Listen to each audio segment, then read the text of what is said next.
Bom dia, meus irmãos, graça e paz. Aqui quem está falando é o Tiago, pastor da Igreja do Evangelho da Graça, em Timbó, Santa Catarina. E gostaria de compartilhar com vocês 2 versículos que se encontram no Evangelho de Lucas, no capítulo 22, os versículos 54 e 55, que contam a história de Pedro, e a palavra de Deus nos diz: Então, prendendo-o, levaram-no para a casa do sumo sacerdote.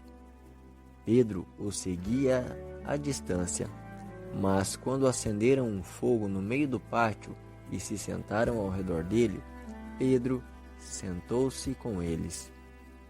Meus irmãos, Pedro havia corrido. Ele deu as costas para o seu melhor amigo e, em um momento de aperto, correu. Não sabemos para onde. Talvez nem ele soubesse para onde.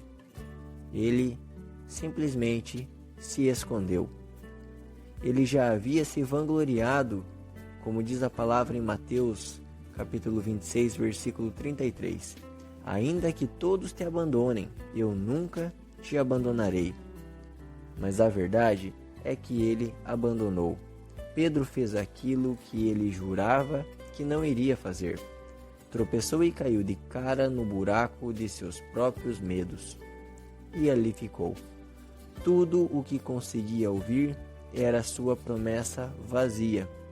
Mesmo que todos fujam, eu não fugirei. Eu não. Uma guerra acontecia dentro daquele homem. Meus irmãos, naquele instante, o instinto de sobrevivência colidiu com sua lealdade ao Senhor Jesus Cristo e, por apenas um momento, a lealdade venceu. Pedro se levantou e saiu do esconderijo. Foi seguindo o barulho até que viu um tribunal iluminado por tochas no pátio de Caifás.